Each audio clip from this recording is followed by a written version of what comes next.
Assalamualaikum warahmatullahi wabarakatuh. Nama saya Muhammad Rifan Nova Mufid dengan 3 NIM terakhir 021. Di sini saya akan mendemonstrasikan aplikasi Open Data Jabar yang telah saya kerjakan selama sebulan terakhir ini. Oke, langsung saja untuk kita buka aplikasi untuk melihat splash screen-nya.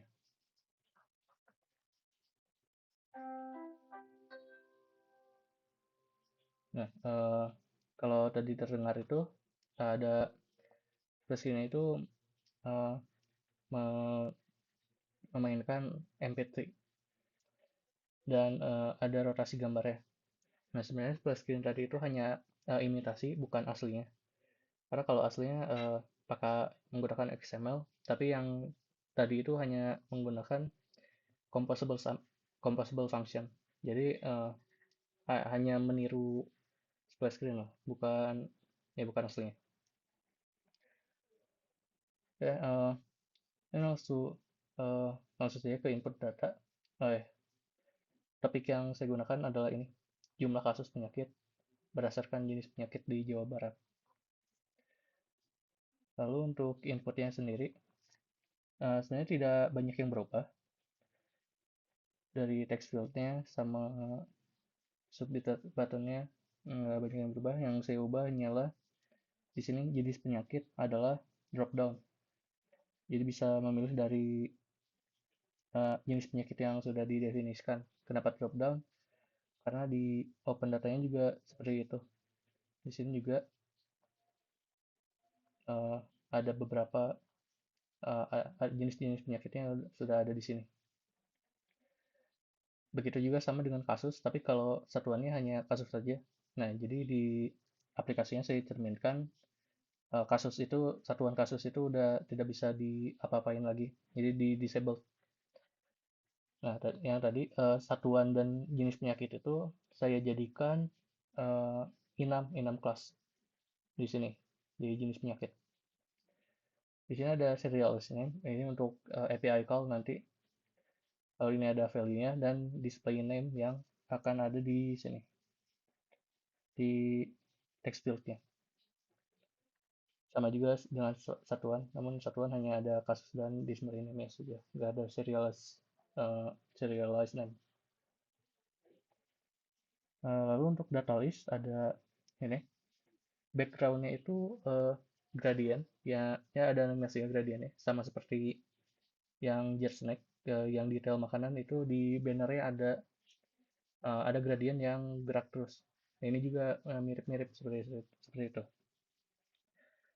Kalau tidak ada data yang muncul, nanti hasilnya akan seperti ini. Lalu kita coba saja inputkan datanya. Kita asal saja datanya. Karena untuk contoh, ini di sini kita ambil pneumonia dan totalnya, ya, dan totalnya. Oh, kita submit data. Nah, pas di submit itu semua text fieldnya kembali ke awal, itu dikosongkan atau dalam kasus yang jenis penyakit ini kembali ke pilihan pertama. Kita lihat di data list ya. Data listnya juga sudah muncul. Ada satu tadi data kita yang sudah dimasukkan. Kita lihat home.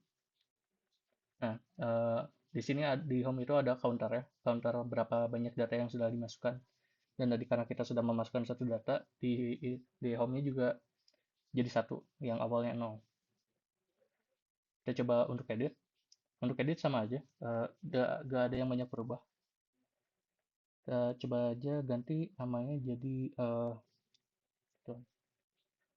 kita update dan di database-nya juga ikut terupdate. Kita coba delete. Nah, di delete ini saya tambahkan eh, dialog. Jadi untuk konfirmasi apakah memang mau di delete atau tidak. Jika kita delete, maka data listnya kembali lagi kosong dan di home pun data insertednya menjadi 0. Uh, Sini untuk profile, jika pertama-tama nggak ada, jika belum di sini ini data defaultnya. Saya masukkan data default sendiri. Misalnya kita coba ganti aja. Hmm,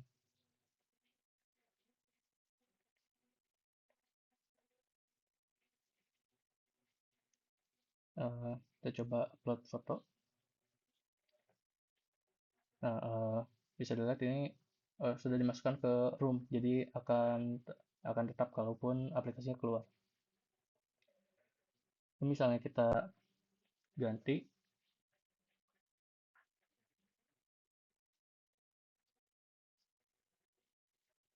namun tidak kita save.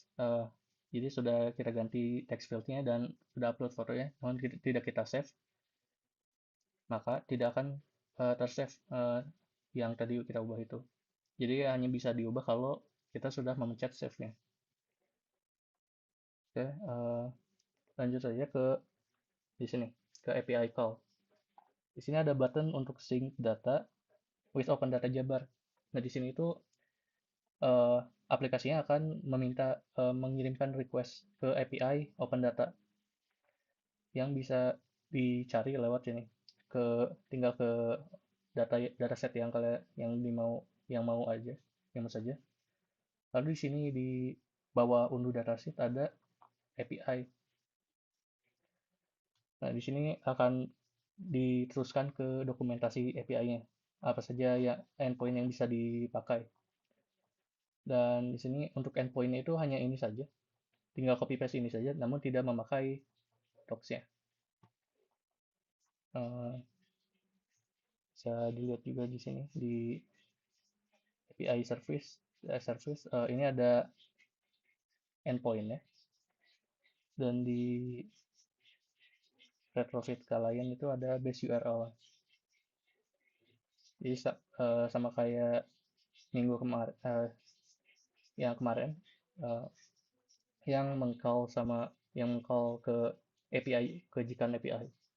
Di sini saya ngecall meminta request ke API-nya Open Data Jabar. Uh, jadi kalau kita sync itu akan menambahkan data yang ada di Open Data Jabar tadi, yang di uh, yang di sini ke dalam aplikasinya. Nah, kita coba saja. Kalau dipencet, semua buttonnya jadi nggak bisa dipencet lagi dan harus menunggu sync dulu. Untuk sync-nya lumayan lama karena ada 243 data yang dipakai, yang ada di sini. Kita nunggu saja sampai selesai.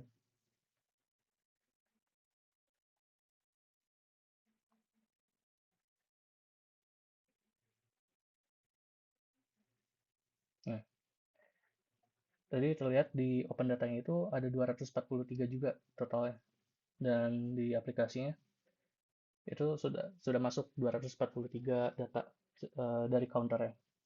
Nah, kita coba aja lihat di listnya apa benar atau tidak.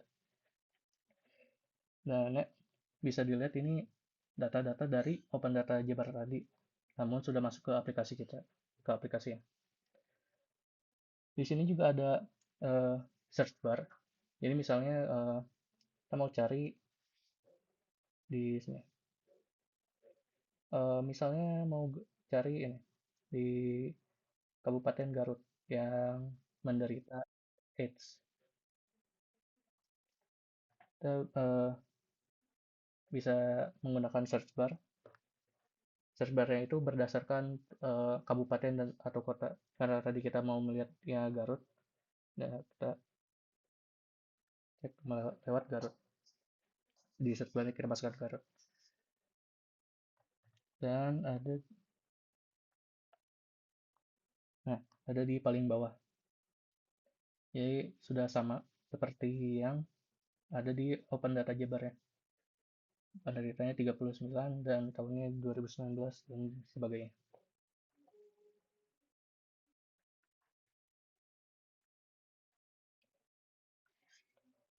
Nah, lalu untuk dua fitur terakhir yang saya masukkan ke aplikasi ini adalah untuk ekspor CSV dan ekspor ke XLX. Kita sekarang lihat dulu di downloadnya. Di sini di folder download belum ada apa-apa. Terakhir masuk itu kemarin. Nah, sekarang kita coba mengekspor data yang ada ke CSV dan XLX. Klik play buttonnya. Ya, untuk CSV lumayan instan, uh, langsung keluar ini. Lalu untuk XLX agak lebih lambat sedikit, namun keluar juga. Nah, tadi kita lihat di folder download, kita refresh, masuk filenya ke folder download. Coba buka yang CSV. Di sini sudah masukkan CSV-nya, data-data yang ada tadi dengan format CSV. Di sini ada headernya, lalu data-datanya. Untuk XLX-nya seperti ini.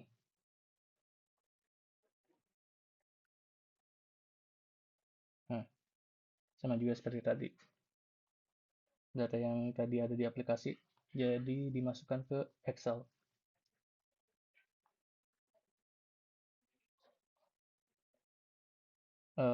Untuk fitur mungkin segitu saja. Dan dari UI tidak tidak begitu banyak yang berubah. Dari JetSnack pun tidak saya banyak masukkan. Ya namun UI yang paling banyak berubah itu adalah di animasi yang gradient, seperti di angka counter masuk ya, berapa banyak datanya, lalu background dan warna di navbar. Itu ada gradiennya, gradiennya beranimasi gitu, jadi bergerak-gerak.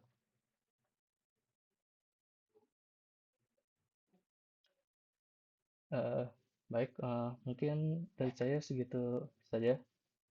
Mohon maaf bila ada yang salah atau penjelasannya kurang jelas. Wassalamualaikum warahmatullahi wabarakatuh.